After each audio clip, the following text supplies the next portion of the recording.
Om Swastiastu. Perkenalkan, nama saya Nika Desita Milia, NIM 19095111095 dari Fakultas Kedokteran Hewan Universitas Udayana. Pada kesempatan kali ini saya akan menjelaskan mengenai manajemen penanganan anak babi, mata kuliah manajemen dan kesehatan babi dengan dosen pengempu Profesor Dr. Hewan Inengah Kartobesung MSI. Adapun tujuan dari pembuatan video ini adalah untuk memenuhi tugas mata kuliah manajemen dan kesehatan babi. Induk babi yang akan melahirkan. Seperti yang kita ketahui, umur kebuntingan babi berkisar antara 115 hari, terkadang mundur dan terkadang maju. Adapun tanda-tanda yang ditunjukkan oleh induk babi yang akan melahirkan adalah kegelisahan, di mana dia akan tidur, bangun, kemudian akan menghentakkan kaki, memukul ekor, dan nafsu makannya menurun. Saat tanda-tanda ini muncul, maka babi bisa dipindah kandangkan.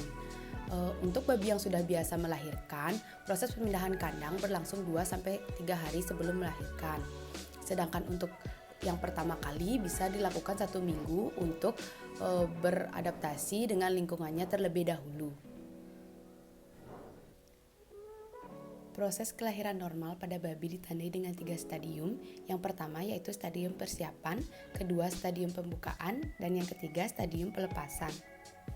Proses kelahiran pada stadium persiapan ditandai dengan yang pertama, perut turun ke bawah, yang kedua, urat daging di sekitar vulva mengendor, yang ketiga, vulva membengkak berwarna merah dan keluar lendir, yang keempat, ambing mengeras, puting berwarna kebiruan, yang kelima, nafsu makan menurun, yang keenam, induk mulai mengumpulkan sarang, dan yang ketujuh, air susu akan keluar kurang lebih 12 jam sebelum induk melahirkan. Proses kelahiran pada stadium pembukaan. Pada stadium ini, rahim mulai berkontraksi atau mengkerut. Tingkah laku yang ditunjukkan antara lain, babi nampak gelisah, dia tidur kemudian berdiri dan memukul-mukulkan ekornya, serta mengentak-entakkan kakinya. 6 jam sebelum melahirkan, induk akan sering berbaring dan tidak mau makan, serta sebentar-sebentar kencing. Proses kelahiran pada stadium pelepasan. Proses kelahiran biasanya berlangsung 1-12 jam. Jika lebih dari 12 jam berarti adanya suatu kelainan. Dalam stadium ini, ciptakan situasi yang tenang pada induk yang akan melahirkan. Setelah mencapai stadium pembukaan yang diikuti adanya kontraksi rahim beserta kekejangan dari perut, kemudian janin terdorong keluar atau lahir. Babi yang sedang melahirkan selalu dalam keadaan berbaring. Apabila penundaan kelahiran disebabkan oleh kekurangan hormonal, maka perlu diinjeksi oksitosin atau jenis obat lain dengan aktivitas oksitosik. Untuk induk yang bersifat kanibal bisa segera dipisahkan dengan anaknya. Setelah melahirkan, akan terjadi proses keluarnya plasenta.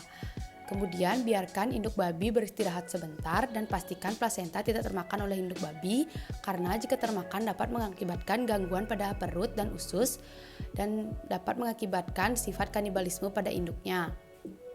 Babi induk tersebut diusahakan jangan sampai terlalu lama berbaring karena dapat mengakibatkan gangguan kesehatan yang diakibatkan oleh kotoran atau kencing. Anak babi yang baru lahir. Untuk anak babi yang baru lahir dapat dibersihkan dari selaput lendir.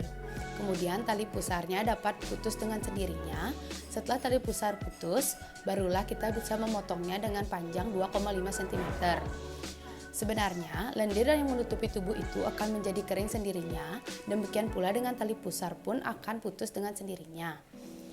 Untuk anak babi diusahakan agar segera menyusui. Anak babi umur 3-10 hari pada umur ini adalah merupakan umur yang paling kritis untuk anak babi. Jadi diperlukan pemasangan lampu pada kandang babi untuk penghangat serta peningkatan rasa tenang pada anak babi.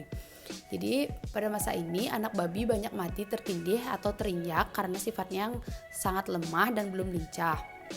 Pada masa ini juga sering terjadi mastitis metritis agalsia atau MMA pada induk babi, di mana kondisi ini induk babi tidak dapat menghasilkan air susu dan terjadi konstipasi. Adapun tanda-tanda anak babi mengalami masalah seperti lapar dan terinjak yaitu dengan menjerit. Kehilangan induk. Untuk anak babi yang kehilangan induknya dapat diberikan susu sapi atau susu formula.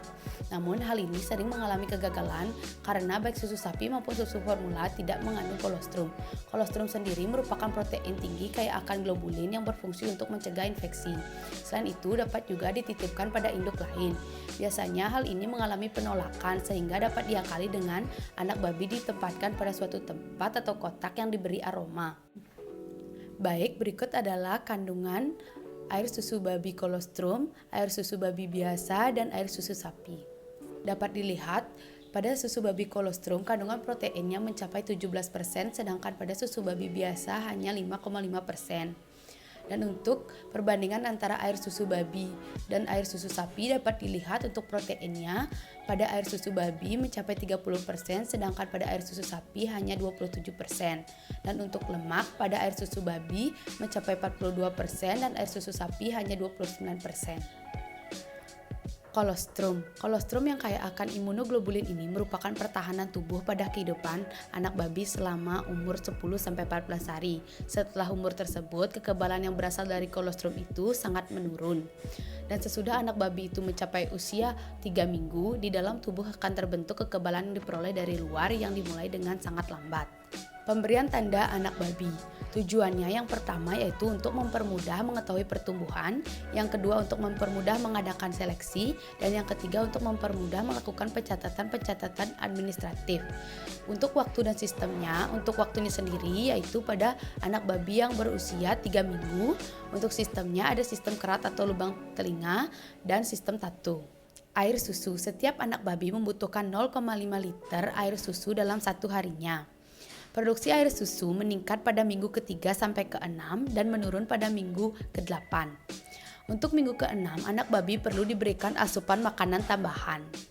Adapun penyebab tidak keluarnya air susu antara lain yang pertama yaitu udara terlampau panas atau dingin, yang kedua diare atau konstipasi, yang ketiga pergantian tempat yang mendadak, yang keempat yaitu ransum yang tidak sempurna, yang kelima yaitu kepayahan waktu melahirkan, yang keenam yaitu akibat penyakit kelamin, dan yang ketujuh yaitu keturunan. Kastrasi atau pengebirian. Kastrasi dilakukan pada usia babi 4-5 minggu untuk mengurangi stres dan pendarahan. Tujuan dari kastrasi adalah untuk mempertahankan kualitas daging babi agar lebih bagus, penimbunan daging dan lemak yang lebih cepat, agar pejantan tidak dipergunakan lagi untuk bibit atau pemacek, dagingnya agar tidak berbau, untuk menghindari babi jantan yang tidak berkualitas atau berkualitas jelek mengawini calon-calon babi induk yang bagus, dan untuk menjinakkan babi jantan yang mempunyai sifat buas dan kanibalis. Cara kastrasi. Kastrasi dapat dilakukan dengan dua cara, yaitu cara tertutup atau cara terbuka. Cara tertutup dengan cara mengikat atau menutup saluran yang menuju testis atau memberi zat kimia yang bisa mematikan sel jantan atau betina dengan jalan injeksi. Cara terbuka dengan melakukan pembedahan guna mengeluarkan testis atau ovarium yang kemudian penyapihan. Secara normal umur saat disapih yaitu umur 8 minggu dengan berat 14 kg atau umur 6 minggu untuk induk yang beranak 3 kali dalam 1 tahun. Faktor-faktor yang mempengaruhi penyapihan yang pertama yaitu faktor induk, baik itu induk terlalu kurus atau kesehatannya tidak baik. Kemudian faktor anak, sehat, pertumbuhannya bagus. Kemudian yang kedua yaitu faktor peternak dari segi ekonomi yang diimbangi dengan tata laksana yang bagus. Perawatan anak babi dapat meliputi penimbangan anak babi, pemotongan gigi, penambahan zat besi baik melalui oral maupun injeksi, pemberian obat cacing, vaksinasi, dan penanganan kesehatan. Kematian anak babi. Jumlah kematian anak babi sebelum disapih dapat mencapai 50%, sedangkan kematian sesudah disapih mencapai 5-10%. Adapun faktor-faktor yang menyebabkan kematian anak babi antara lain, yang pertama, anak babi mati terhimpit atau terinjak induknya. Yang kedua, perlengkapan kandang kurang, misalnya tidak ada dinding penghalang lokal sehingga anak babi tidur bersama induknya dan mengakibatkan terhimpit badan induknya. Yang ketiga, air susu kurang, tidak keluar sama sekali, atau jumlah anak yang lebih banyak dari puting induk. Yang keempat, kekurangan zat makanan akibat ransum induk yang kurang baik. Yang kelima, sifat puas pada induk atau kanibalis. Sekian video dari saya, terima kasih atas perhatiannya. Saya mohon maaf apabila ada kesalahan dalam penyampaian. Akhir kata, saya tutup dengan para musanti. Om Santi Santi Santi Om.